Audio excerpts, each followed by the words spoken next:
que l'objectif de ces lives, c'est de te faire comprendre pourquoi parfois ton entourage peut ne pas te comprendre. Te montrer que malgré un entourage qui ne te comprend pas, tu peux avancer malgré tout. Allons voir ça sous un angle systémique. En fait, la systémie, c'est quoi? La systémie, c'est simplement te montrer que toi-même, en tant qu'être humain, tu es un système. Tu es un système. Tu es constitué de systèmes. Tu as un système digestif, tu as un système respiratoire, tu as un système nerveux. Et en tant que tel, tu évolues également dans un système. Le système, ça peut être quoi? Ça peut être ta famille. Le premier système dans lequel tu évolues, c'est ta famille. Le deux, et après, c'est l'école, ton couple, ta famille, ton travail, ton église. Tout cela, ce sont des systèmes dans lesquels tu es appelé à évoluer, bien dans lesquels tu as évolué. Et donc, comme tout système, ce système-là est constitué et régi par des règles visibles et invisibles. Et donc, ce système-là, une fois qu'il a trouvé un équilibre, qu'on va appeler en systémie l'homéostasie, il va tout faire pour conserver cet équilibre. Donc, on va donner des rôles à chaque composant de ce système pour maintenir, pour réguler cet équilibre, pour maintenir cet équilibre. Donc, okay? En systémie, il y a ce qu'on appelle le symptôme. En fait, toi, tel que tu es là, précieuse qui souffre, qui est peut-être en dépression, tu as mal, tu es le symptôme. Et pourquoi on va dire que tu es le symptôme? Parce qu'en fait, tu es la personne qui révèle les dysfonctionnements, qui met en lumière les dysfonctionnements du système. Tu es ce qu'on peut appeler un cri d'alarme, que le système va mal. Ta douleur révèle les failles du système. Tu es en dépression parce que tu as subi un abus. Ce n'est pas ton abus qui est le problème. Donc, même si le système tel qu'il fonctionne est toxique, on va quand même tout faire pour maintenir l'équilibre. Ok?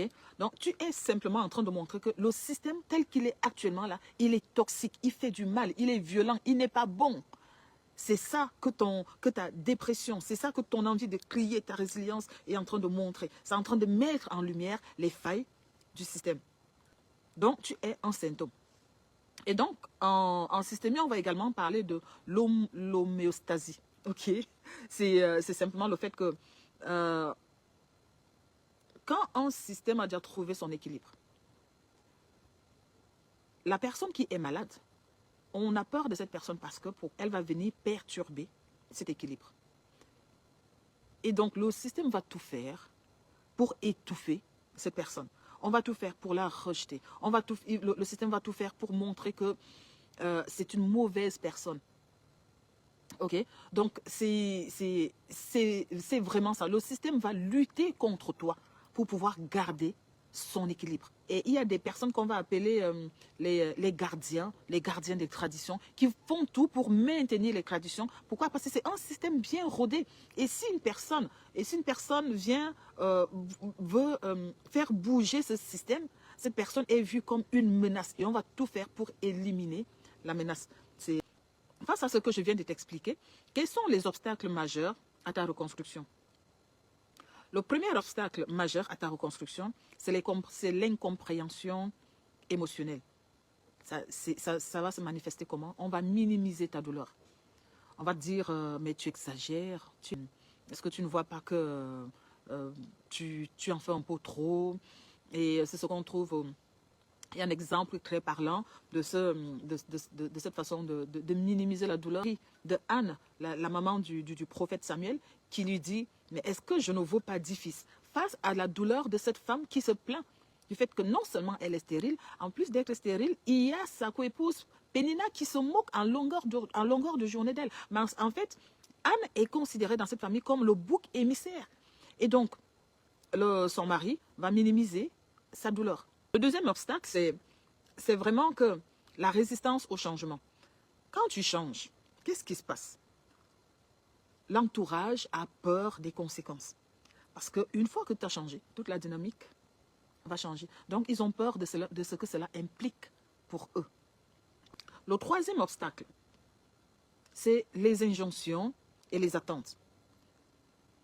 Tu vas entendre des injonctions telles que « sois forte ». Mais attends, il y a pire que toi. Il y a pire que toi. Pense à la chance que tu as.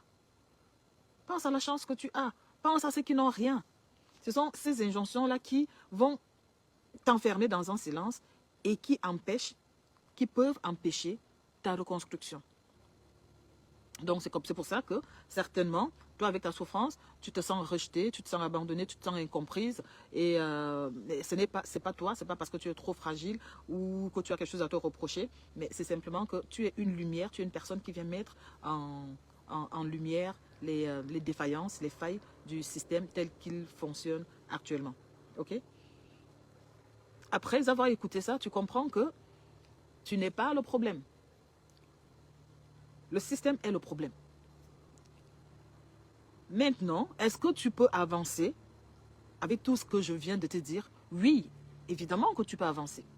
Tu peux te reconstruire. Alors, nous allons voir ensemble quelques clés qui peuvent te permettre d'avancer. D'accord? La première clé, c'est vraiment reconnaître le système. Il est important de connaître dans quel système tu évolues. Pourquoi est-ce que c'est important? C'est pour comprendre que leur réaction parle de leurs limites à eux. Ça ne parle pas de ta valeur. C'est pour ça qu'il est important de reconnaître le système. D'accord? Si tu sais également identifier les personnes des personnes qui sont en charge de protéger ce système, c'est encore mieux. La deuxième clé, c'est de créer un espace ressources. C'est important d'avoir une personne à qui tu peux tout dire. C'est important d'avoir cet espace-là où tu peux te confier sans filtre, sans peur d'être jugé, sans peur d'être pris à défaut, sans peur d'être pointé du doigt. Donc, ça peut être le pasteur ou le prêtre, ça peut être ta bestie. C'est vraiment important d'avoir une bestie, une personne à qui tu peux tout dire. Ou bien alors, tu peux nous rejoindre à Résilience Féminine. C'est important d'avoir cet espace-là. D'accord? Et l'autre clé, c'est de donner une nouvelle narration à ton histoire. Au lieu de dire je suis traumatisé, j'ai subi ceci, dis je suis en reconstruction. Parce que si tu es arrivé sur la page et que tu écoutes, ça veut dire que tu es en reconstruction. Même si tu ne comprends rien, même si tu as encore mal, tu es. Donc ce que je voulais dire en conclusion, c'est vraiment que même si personne autour de toi ne te comprend, même si la dynamique familiale est toxique, tu peux t'en sortir. Et sois certaine d'une chose, c'est qu'il y a une personne qui te comprend. Si tu es chrétienne ou ce qui parle de l'univers, c'est que cet univers, ce Dieu, il te comprend. Parce que lui, il vit dedans de toi. Il ne te juge pas. Il marche à ton rythme. Il connaît chacune de tes craintes. Il connaît chacune de tes peurs, chaque larme que tu verses, même dans le secret, même quand personne ne te voit. Il voit quand tu portes tous ces masques, quand tu fais des efforts pour sourire en public, alors qu'au-dedans de toi, tu pleures, alors qu'au-dedans de toi, c'est glacé. Dieu, il connaît, il t'entend. Et l'autre vérité, c'est que tu n'as pas besoin de la validation de ton entourage pour te reconstruire.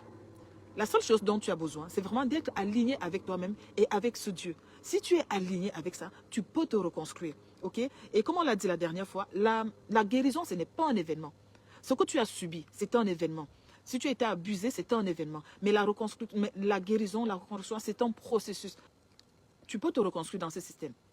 Et ce que je veux vraiment que tu retiennes, c'est que tu n'es pas le problème. Le système, c'est un problème. Et c'est vraiment une machine qui est faite pour résister au changement. Et voilà, pour résumer, tu es le symptôme qui met en lumière les défaillances du système et que le système va tout faire pour maintenir l'homéostasie, pour maintenir l'équilibre. Même si cet équilibre est toxique, le système va tout faire pour te discréditer, quoi. Voilà, le système va tout faire. Mais malgré cela, tu peux avancer, tu peux te reconstruire. Nous sommes arrivés à la fin de notre échange. Si ce live t'a parlé, t'a fait du bien, tu peux le partager à une personne ou nous laisser simplement, me laisser en commentaire ce que tu en as pensé, ce que tu as retenu. Je t'invite la semaine prochaine à nous rejoindre pour un nouveau live, une nouvelle vidéo. Tu peux également rejoindre le mouvement Cri de Résilience, notre page Facebook, Cri de Résilience. Et nous avons également un groupe Résilience Féminine, vraiment fait pour des femmes qui veulent avancer, qui sont fatiguées de cette terre. Et c'est cet espace dont j'ai parlé, cet espace ressources où tu peux venir raconter ton histoire. C'est un espace sécurisé qui te permet de te poser et raconter ton histoire et crier ton cri de résilience. C'était Maman Priscille. Je te dis à la semaine prochaine.